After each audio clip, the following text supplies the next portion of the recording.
All right, as you can see from the title, today we're going to be talking about different kinds of spikes and what I use them for. I'm going to go through basically every spike that I have ever worn or tried. I'm going to tell you just my thoughts and a little bit of a review about them. So let's get into it. All right, we're starting this one off with a banger. These are some very unique spikes. As you can see, they have zero spikes themselves. They just have these, like, I believe it's carbon fiber plated type things, which they seem to be holding up pretty well. I haven't raced too many races in these, but I have raced. I raced the 3200 in these. I basically feel like 3K and up, they're really good. Now, one downside is that there's like zero traction on like rough tracks. So like poor tracks, being from a smaller school, I go to a lot of tracks that don't really work out too well. So these are usually not used. That's why I don't wear them that much. But when I do wear them, I just feel like they're so light. That's what I love about them, is they're extremely light.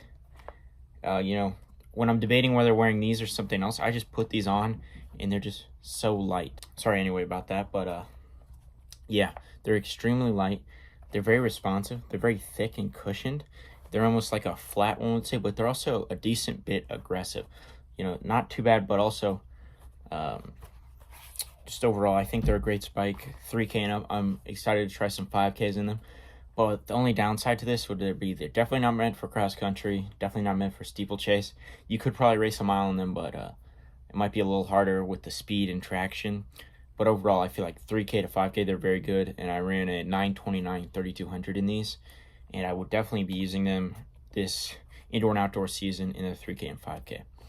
Overall, coming in at a price point of $250 at retail. Let's be honest, you're not paying retail for that. I bought these for $60 on Running Warehouse. You'll probably notice that a lot of my spikes were extremely on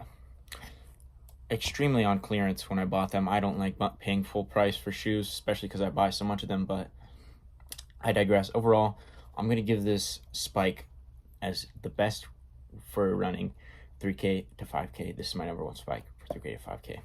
Moving on, we're going to be talking about a spike that I actually would not recommend to users, and that would be the Victories. As you can see, these are straight cooked. These are my brother's. He wore them a lot and he just kind of beat them to pieces, but as you can see, they are straight cooked on the edge. This is the main problem, is that the heel, which is ironic because these make you run on the forefoot, but your heel just eats that up. And also this right here isn't the best attached. It kind of films you a little bit, but overall I believe that the air bubble is still completely intact, but these shoes are just not durable at all. I known multiple people that wore these and they just get scuffed to bits. Problem is that these are so cool because these were my school colors. I actually had a pair and I wore them in the 800, which is what they're meant for. I actually ran a PR when I stopped wearing them, which could just be the timing of the season and actually getting some good comp. But overall, I've never ran extremely fast in a pair of these, and overall wouldn't recommend them. I still have like a perfectly good pair that honestly don't know what I'll do. If I ever race the 800 again, I guess I'll just try those out, see how they feel. But overall, I would not recommend these. They're meant for the mile and 800, but I would not recommend them. If you're wanting something like this, I would just get the Max Flies. They're way more durable, and overall, I just think Max Flies look better anyway. All the pros are wearing Max Flies for 800, so might as well just get Max Flies instead of these. Moving on, we're going to be talking about a shoe that I believe is heavily underrated, and actually a lot of people just knock it and actually don't run in it at all. And as you can see, it's an Under Armour spike. That's right.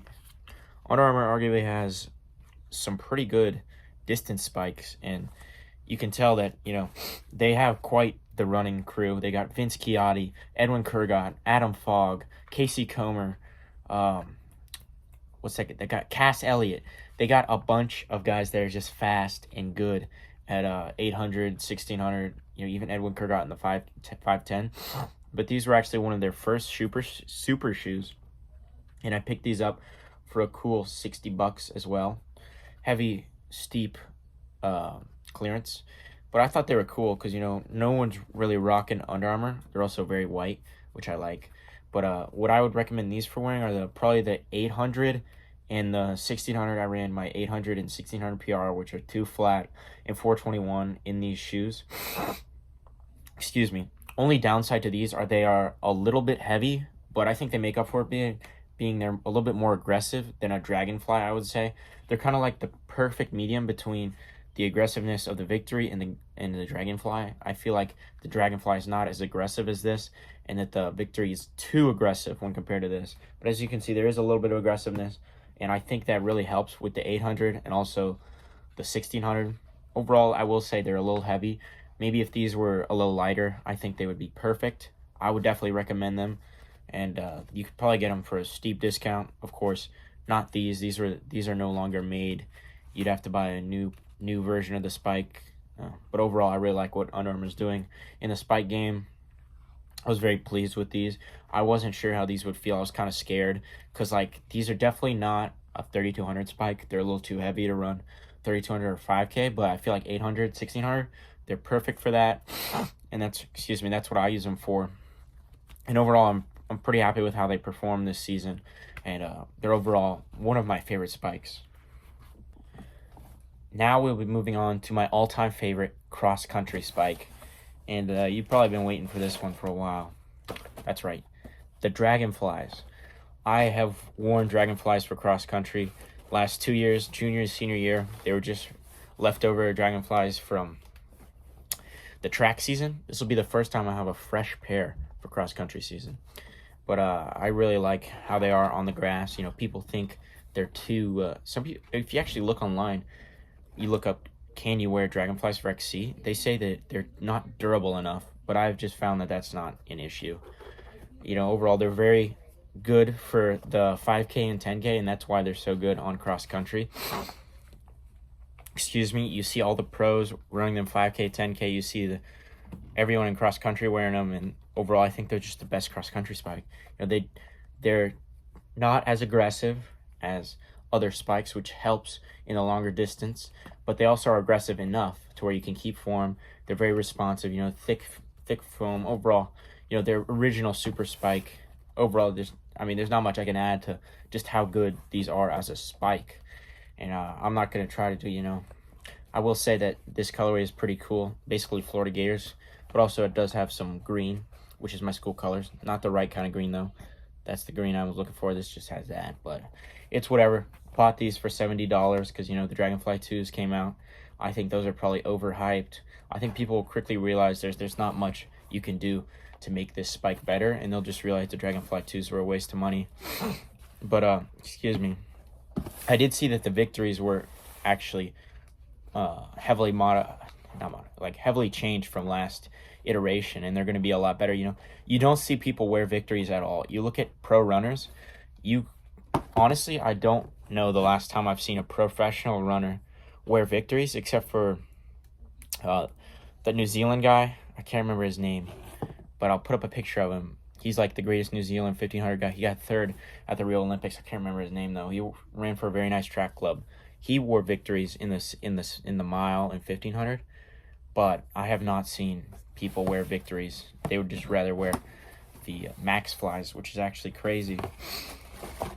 But now that the Victory 2s came out, you know, Jakob Ingebrigtsen has been wearing the Victory 2s for the mile and 1500 a lot, and you know, maybe we'll see a resurgence in the Victory line and people start wearing those again, because it's a shame.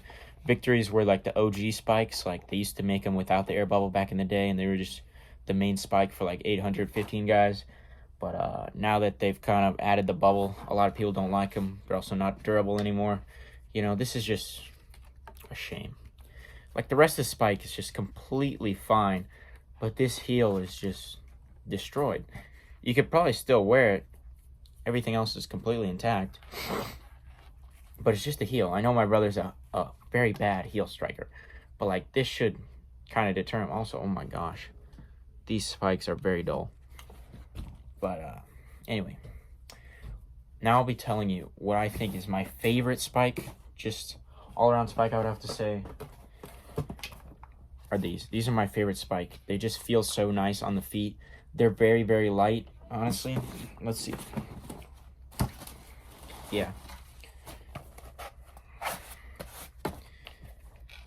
These are literally lighter than the Dragonflies. I don't know if they're actually lighter, but they feel lighter. And there's more cushion. There's more, it's just kind of, there's a slight bit of aggressiveness, but it feels good because it feels like this is slightly tilted down. You know, it's just a little bit aggressive, which is nice, especially on the 3200 3K where you still got to put some pop in your step. But overall, I think it's just very fun to race in these spikes because they're different. You know, no one else really wears them, and they're very, very interesting. The only downside is, of course, the traction, but overall, I find these to be very, very, very good. And I would recommend them if you're looking for a 3K, 5K spike. But if you're not looking to spend a lot of money and just want one spike, I have to recommend the Dragonflies. That's what I've been repping for the last 2 years. I just finally got some new pairs of spikes because I wanted to mix it up a little bit, and they were on a very, very big clearance because the Dragonflies were like 150 when I was buying those. But now that I got the Dragonflies for 70 bucks, you know, you just can't beat them. Had to buy 2 pairs, one for me, one for my brother. And yeah, I'm getting ready to tear it up on that. Oh my gosh, I just realized the plate is green. Interesting. Yeah, I got like 3 pairs of Dragon. Sorry about that, storage issues. Anyway, what I was talking about is that I actually have 3 pairs of Dragonflies. That was my 3rd pair. This was my 1st pair of Dragonflies. It was my 2nd pair of actual track spikes. As you can see, I've put them through the ringer. They're very, very rough. They've been through a lot of hard workouts. They've been through 1 season of track, 1 season of cross, and then I retired them to be workout spikes. I've actually still used them as workout spikes even last year. And they're low-key kind of durable for how much people talk about them not being. I kind of feel like these have lasted a lot longer than I thought, and they still, you know, they're better than wearing not spikes. And I mean, overall, the foam is definitely not as fresh, but the plate is completely fine. People say they have issues with the plate breaking. I haven't seen anything. There's no reason that it would break. I put these through a ton of reps, a ton of running. You know, only problems is that the upper does fall apart, but overall I think they're pretty decent and durable for what they are meant to do and how light they are. But yeah, basically just all that to say that the Dragonflies are by far the best all-around spike. And that just about does it for today's video. I hope you enjoyed, and I'll see you next time. This video comes to an end. I want to say thanks for watching, and make sure to check out my other socials as I have a podcast and a TikTok. And thanks for watching. Peace.